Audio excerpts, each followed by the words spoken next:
Halo guys, selamat pagi. Hari ini aku mau curhat tapi nggak tahu curhat apa. Cuma ingin bikin video aja lah. Hampir 2 bulan nganggur gara-gara corona. Karena di Bali sudah nggak ada wisatawan yang datang, jadi semua restoran, shopping center, hotel itu pada sepi. Jadi kita sebagian dirumahkan dulu sampai keadaan normal. Dan bagi saya mungkin masih beruntung karena ibu ada kios di rumah, jadi masih ada pemasukan untuk bertahan.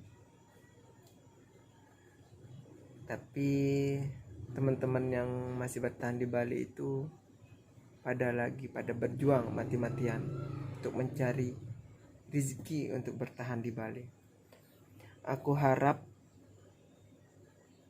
teman-teman yang di Bali, yang masih bertahan di Bali, yang istilahnya yang datang merantau ke Bali, semoga kalian didata oleh pemerintah Bali juga, diberikan sembako sumbangan untuk bertahan. Karena kalian mau pulang juga khawatir di jalan terpapar dengan COVID-19, sehingga menyebabkan apa nanti keluarga pada terjangkit. Karena sekarang lagi puncak-puncaknya masalah virus corona. Karena apa, yang positif corona selalu disiarkan semakin naik, dan alhamdulillahnya juga banyak yang sembuh.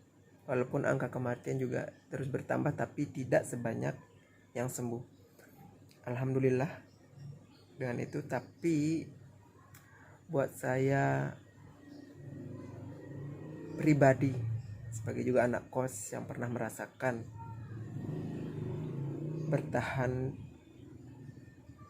di Bali sebelum akhirnya saya memutuskan untuk pulang nekat ke Lombok, itu kita harus gimana cara bertahan dengan, karena apa, bos yang tempat kita bekerja juga nggak bisa ngasih kita gaji lagi karena pemasukan udah nggak ada. Mereka juga butuh dana untuk bertahan dan mempertahankan perusahaannya supaya nanti bisa buka lagi dan kita bisa kerja lagi. Dan pada waktu itu sempat saya bilang sama teman saya yang stay di Bali, udah masyarakat Bali, ada nggak bantuan untuk saya. Dan sekarang yang diprioritaskan katanya orang masyarakat Bali dulu. Dan saya juga memaklumi dan memahami akan hal itu. Pemerintah setempat juga harus memahami dan memaklumi kalau yang diprioritaskan itu warganya dulu. Nah, dari situ saya berpikir, kalau memprioritaskan warganya dulu berarti kita masih lama untuk mendapatkan ya istilahnya bantuan, sedangkan kos harus tetap kita bayar. Akhirnya apa? Saya memutuskan untuk pulang, itu pun dengan ya ada sahabat saya, teman karib saya dari Jawa ngasih saya pinjam uang untuk ongkos pulang ke Lombok. Dan selama di perjalanan, seperti yang saya bilang tadi itu was-was terpapar COVID-19. Tapi di setiap pelabuhan alhamdulillah selalu dipantau dan dicek kesehatan kita. Dan kalau udah sampai di kampung halaman, kita pun harus lapor ke pusat penanganan COVID-19. Kita diperiksa, di desinfektan, terus ya ikutilah protokol kesehatannya. Sampainya di rumah kita jangan langsung berinteraksi untuk masuk rumah, tapi waktu itu saya langsung ambil air, guyur semua badan saya, rendam semua baju saya, dan pakai sarung yang ada di luar dulu, nggak masuk dalam. Setelah kering, saya ambil hand sanitizer saya pakai, baru saya masuk ke rumah. Nah, keesokan harinya barulah petugas kesehatan datang memeriksa saya, suhu tubuh saya, segalanya, dan menyarankan saya untuk isolasi mandiri. Dan alhamdulillah selama isolasi mandiri tidak ada gejala yang menunjukkan saya terpapar. Dan alhamdulillah juga keluarga saya yang di rumah dalam keadaan sehat walafiat, tidak terpapar virus. Jadi mungkin untuk sekarang ini karena udah banyaknya yang terpapar virus, mungkin karena kemarin pada mudik pulang kampung terus berdesak-desakan di jalan, seperti yang saya lihat di video yang di Ketapang Gilimanuk itu.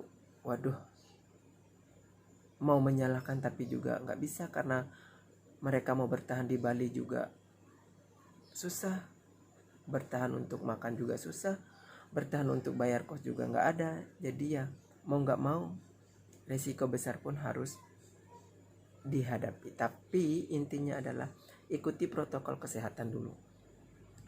Kita isolasi mandiri, jikapun ada disediakan camp untuk isolasi mandiri, mending di tempat di camp dulu. Kalau emang udah selama 2 minggu itu tidak ada gejala ataupun bebas dari COVID-19, kita dapat surat keterangan sehat dari petugas, baru kita pulang ke rumah. Itu pun kalau udah sampai di rumah, seperti yang saya bilang tadi itu, rendam baju dulu pakai deterjen, mandi pakai sabun sebersih-bersihnya. Setelah itu ya udah cuci tangan, baru boleh masuk dan tetap isolasi mandiri selama 2 minggu di rumah. Karena apa? Dari camp atau tempat penampungan yang pulang kampung ke kampung halamannya, sebelum sampai rumah kan diisolasi dulu, mau mengetahui keadaan kita. Nah di jalan kita nggak tahu apakah virus ini mengikuti kita di jalan. Karena apa?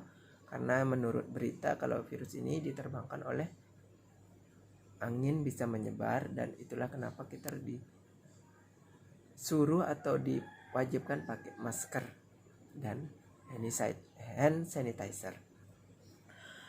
Setelah 2 minggu di rumah nggak ada apa-apa, setelah diperiksa oleh pihak kesehatan, dapat surat keterangan, kita boleh keluar, tapi jika ada kepentingan yang mendesak. Kalau nggak ada ya stay home aja, stay safe. Cintai diri sendiri, cintai keluarga. Itulah yang harus kita lakukan saat ini. Marilah kita berdoa semuanya, warga di dunia, masyarakat Indonesia, dan semua orang di dunia, mari berdoa.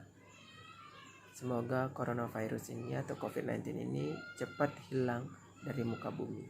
Amin. Ya itulah curhat saya buat para pejuang rupiah yang sekarang masih bertahan di rantauan. Semoga Allah selalu melimpahkan rezeki dan kesehatan buat kalian, dan semoga warga setempat dan pemerintah setempat ikut juga memberikan sedikit bantuan buat kalian untuk bertahan di sana sampai keadaan normal. Terima kasih dan wassalamualaikum warahmatullahi wabarakatuh.